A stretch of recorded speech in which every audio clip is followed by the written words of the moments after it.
Maintenant, si vous le voulez bien, voyons voir un petit peu Numen Process dans la relation d'aide. Beaucoup d'entre vous, certainement, voudront utiliser Numen Process, et je vous le souhaite, et je vous y engage, et vraiment je vous pousse à le faire, c'est utiliser Numen Process dans la relation d'aide.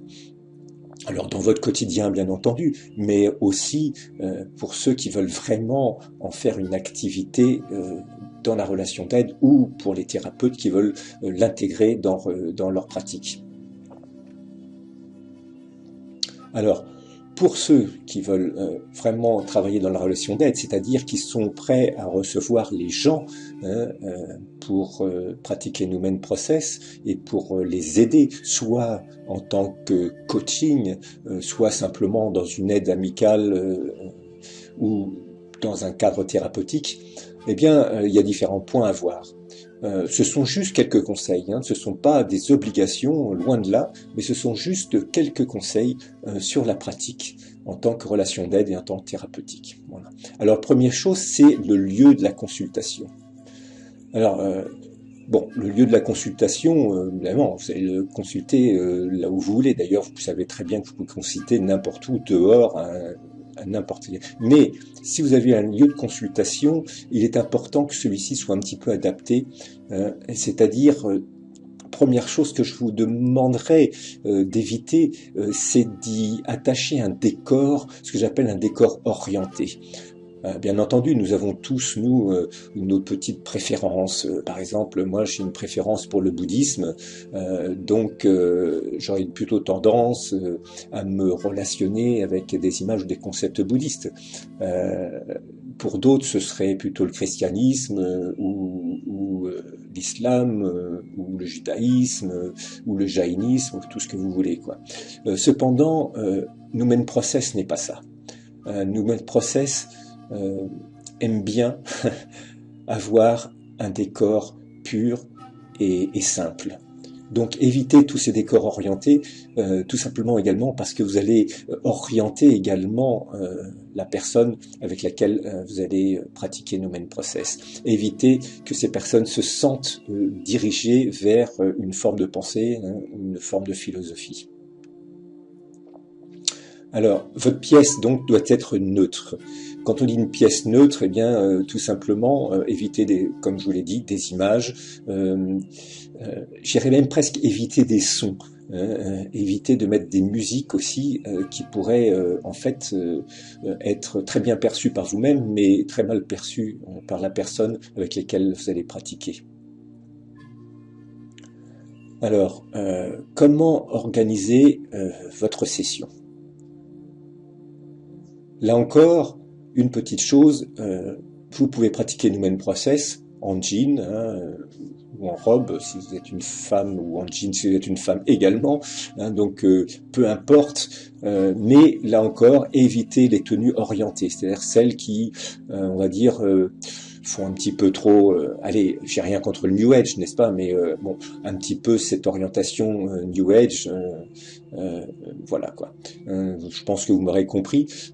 Ceci dit, si c'est vraiment important pour vous, faites-le. Si vous pensez que dans ce cas de figure, l'habit fait le moine, eh bien, aucun problème. Mais sachez également que vous orientez l'attention de la personne vers, on va dire, un certain état d'esprit.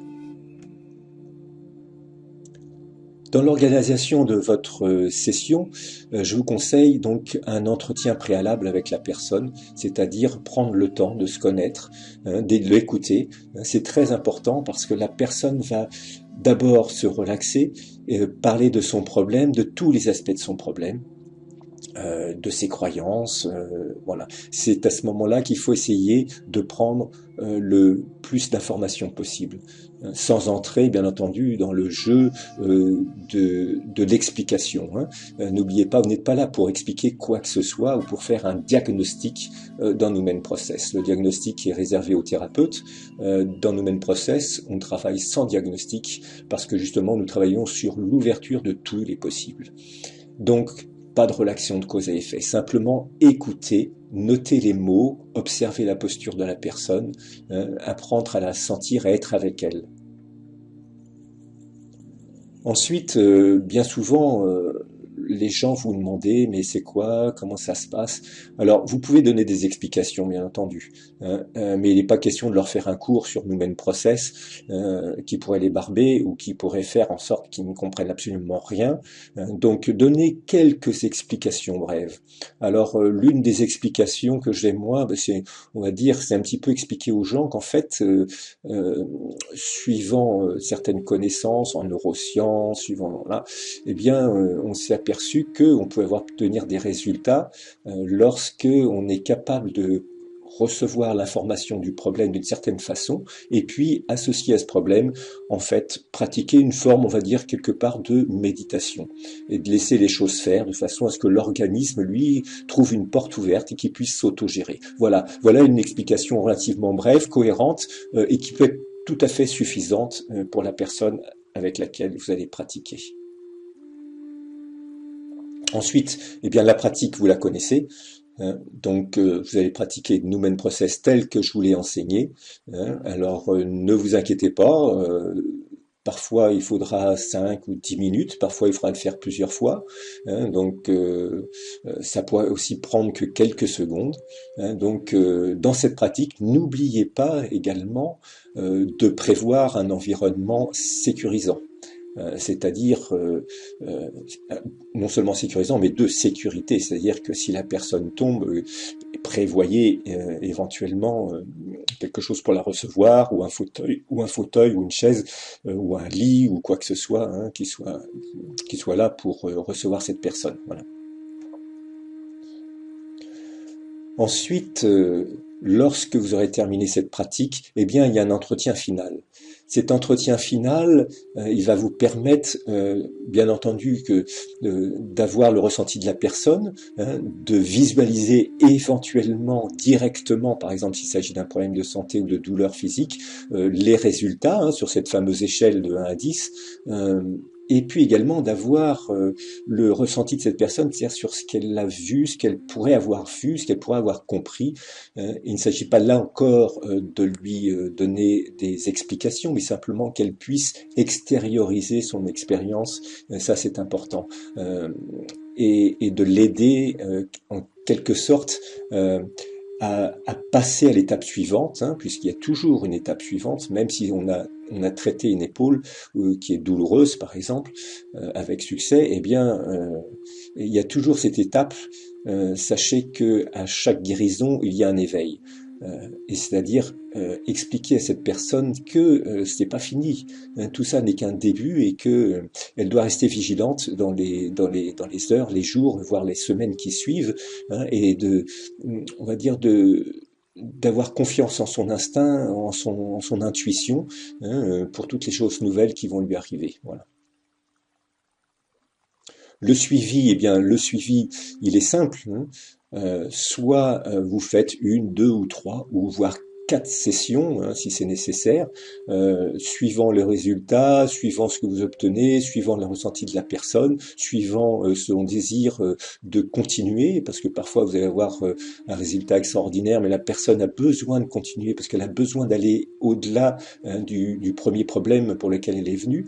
Hein, donc, gardez toujours un contact. Par exemple, si a priori vous ne voyez pas de résultats immédiats, gardiez toujours un contact avec la personne par les moyens que vous voulez, les plus faciles, de façon à avoir un suivi, c'est-à-dire que cette personne puisse vous recontacter dans les heures, dans les jours ou dans les semaines qui suivent. Alors, parlons maintenant de votre pratique. Votre pratique, eh bien, ce que je vais vous demander pour cette semaine, c'est de faire quelques exercices très simples. Ces exercices, en fait, ont pour but de vous faire booster votre pratique, une fois de plus, hein, et de pouvoir pratiquer Numen Process dans l'instant, dans l'immédiateté, j'allais dire, hein, si ce n'est dans l'urgence. Alors, quelques exercices faciles hein, pour vous permettre de rentrer rapidement dans cette épiconscience. Le premier exercice, c'est l'arrêt sur image. Lorsque vous vous promenez ou si vous êtes chez vous, surprenez-vous, hein, le mot est là, surprenez-vous à vous arrêter brusquement, hein, comme une statue de sel, on va dire en quelque sorte. votre regard s'arrête là où il était, sans aucun objet, et vous attendez, et vous écoutez votre respiration, simplement, et vous observez, on va dire, avec ce regard large, c'est-à-dire un regard ample qui prend tout le champ de votre vision. Hein, vous regardez en face, mais vous regardez également avec le côté, on va dire les côtés de vos yeux. Hein, voilà, c'est ça cet exercice de l'arrêt sur image sans objet. Le deuxième exercice, on va aller un petit peu plus loin, c'est un exercice de l'arrêt sur image, donc la même chose, mais avec objet. C'est-à-dire que vous allez observer soit un objet, soit encore plus intéressant, une personne. C'est-à-dire que vous pouvez par exemple être dans la rue ou être dans un parc à l'extérieur et observer une personne qui vous attire ou qui attire votre attention. À ce moment, vous allez faire l'exercice de l'arrêt sur image. Donc, vous ne bougez plus. Vous êtes, encore une fois, cette statue de sel. Vous ouvrez grand votre champ de vision, mais en restant vraiment fixé sur cette personne. Voilà. Et vous continuez à respirer lentement, un petit peu cette respiration, on va dire, du vague à l'âme tel que je vous l'ai appris, de façon à simplement capter les sentiments, capter les ressentis. Vous pouvez également placer votre présence au niveau de la poitrine, hein, donc sur ce centre cardiaque, et voir ce que vous ressentez. Voilà, c'est cet exercice de l'arrêt sur image avec objet. Troisième exercice, eh bien, c'est l'exercice de l'arrêt sur image avec bifocalisation. Hein, donc, rappelez-vous, la bifocalisation, hein, c'est-à-dire vous portez votre présence sur deux choses à la fois, deux objets à la fois.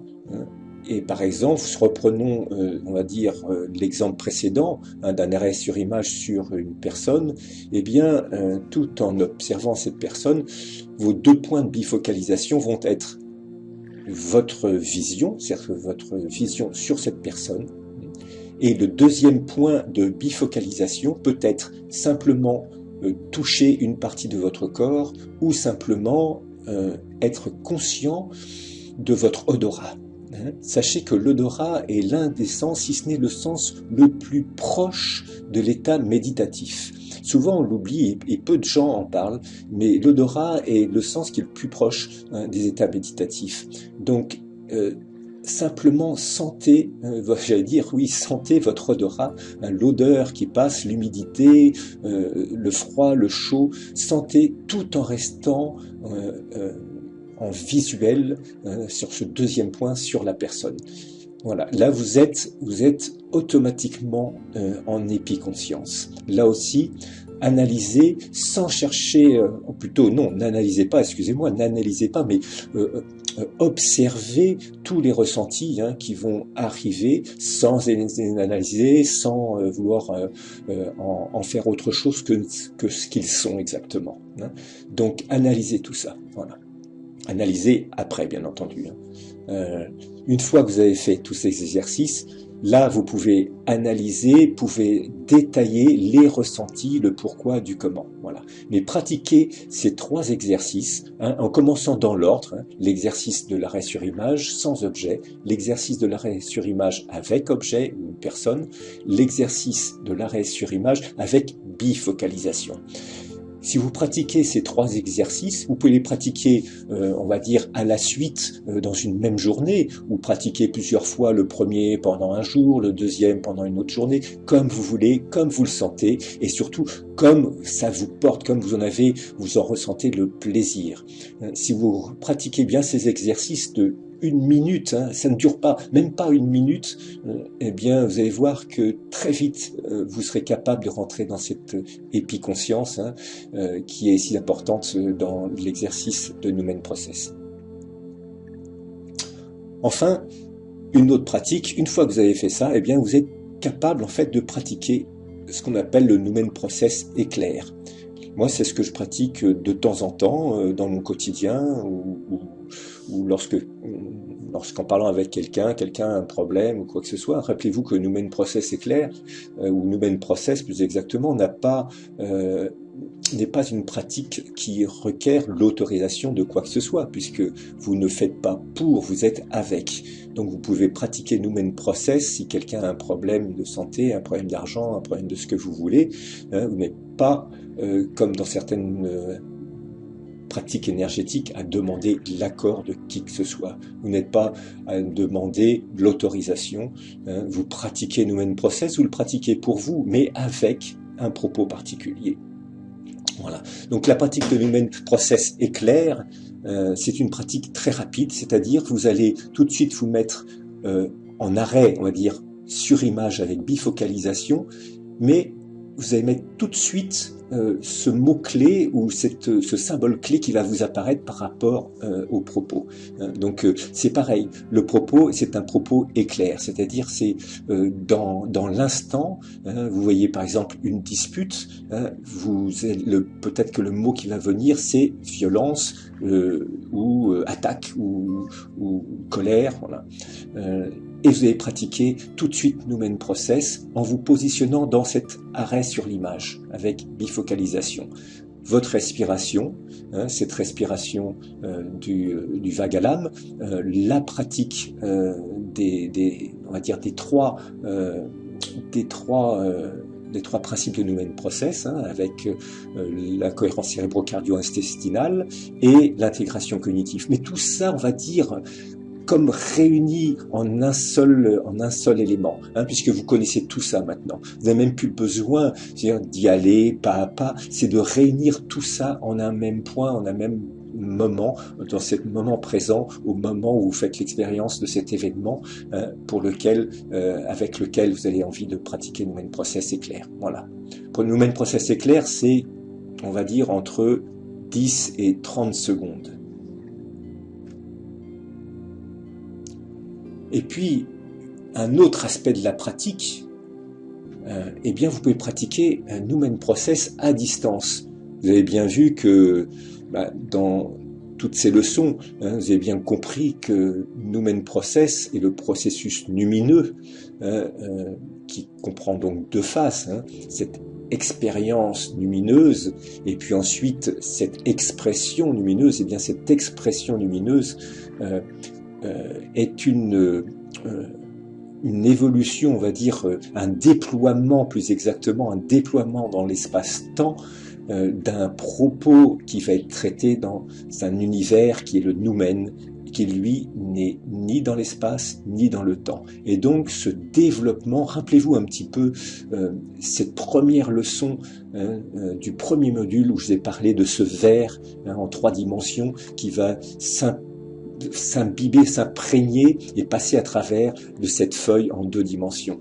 Eh bien, le processus lumineux et l'expression lumineuse, plus exactement, c'est un petit peu ça. Donc, ce qui se passe, c'est qu'en fait, cette expression lumineuse peut se développer et se déployer à la fois dans le passé et à la fois dans l'avenir et à la fois dans des lieux différents au même moment. C'est pour ça que on arrive vraiment là dans une nouvelle réalité avec une nouvelle information qui s'est déployée à travers, on va dire, une certaine ligne de vie. C'est pour cela que la pratique de Numen Process à distance est possible. Tout simplement parce que on a affaire là encore à une pratique de singularité. Rappelez-vous ce que c'est que cette singularité. C'est ce passage d'une information entre 2 univers différents à 2 niveaux de réalité différentes ou dans 2 lieux différents. Voilà. Donc, pratiquer Numen Process à distance, c'est la même chose. Si vous n'avez pas la personne en face de vous, eh bien, c'est très simple. Vous pouvez écrire tout simplement ou faire, comme dans le switching, un petit résumé du propos. Et ensuite, vous pouvez tout simplement pratiquer la bifocalisation, bien entendu avec la C3I, en vous positionnant au niveau cardiaque et en faisant votre bifocalisation à partir de ce petit schéma que vous avez. Et ce schéma peut être associé au nom de la personne, à son prénom, peu importe.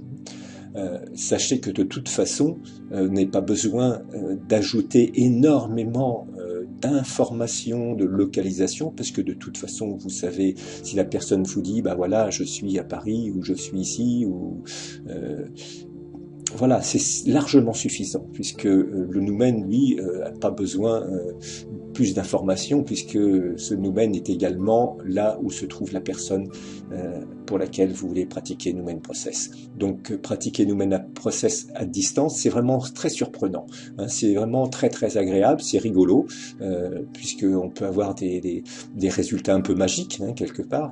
Moi personnellement, j'aime bien le contact avec la personne, j'aime bien peut-être mon côté un peu plus thérapeutique. J'aime bien être en suivi, être en contact quasi physique avec la personne. Voilà. Mais la pratique de Lumen Process à distance fonctionne très bien. Et bien voilà, nous avons terminé donc la leçon numéro 1 du troisième module. Une leçon relativement facile, hein, à comprendre, mais très important à mettre en pratique. Alors, je vous conseille donc très vivement de relire cette leçon, hein, éventuellement sur votre petit cahier, hein, de noter des phrases ou des idées importantes, hein, des mots importants, hein, qui vous ont marqué et qui vont vous aider un petit peu, hein, dans la pratique de cette leçon. Je vous donc conseille fortement, hein, de pratiquer des exercices, hein, que je vous ai exposés, c'est-à-dire l'arrêt sur image, hein, la pratique de Noumen Process éclair et la pratique de Noumen Process à distance. Alors, la prochaine fois, nous allons aborder donc la deuxième leçon, hein, de ce module numéro 3. Et là, nous allons parler de choses encore plus concrètes, puisque c'est comment adapter votre vie au quotidien, comment gérer votre hygiène de vie, comment vous aider par rapport à l'environnement, de façon à entrer dans cette cinquième présence et dans cette, on va dire, cette capacité à vivre l'épiconscience à chaque instant au moment où vous le désirez. Voilà. Alors ça va être une leçon vraiment très intéressante, on va dire plus axée sur des conseils pratiques, hein, des conseils du corps, hein, l'alimentation, la qualité de présence, la respiration, le mouvement, enfin tout ça. Vous allez voir, c'est passionnant. Vous ne serez pas obligé, bien entendu, de changer, hein, votre vie comme ça du jour au lendemain, mais vous pourrez, on va dire, acquérir ce qui vous semble bon ou au fur et à mesure. Et vous allez voir que on va dire toute cette hygiène de vie que je vous propose, eh bien, ça va vous booster encore plus, hein, vers une qualité de présence, hein, pour vraiment faire connaissance avec qui vous êtes vraiment et qui vous êtes réellement. Eh bien, je vous laisse là-dessus, sur ces belles paroles, et puis je vous laisse à vos exercices en vous souhaitant donc une très bonne semaine de pratique, et nous retrouvons très très bientôt pour la leçon numéro 2. À bientôt.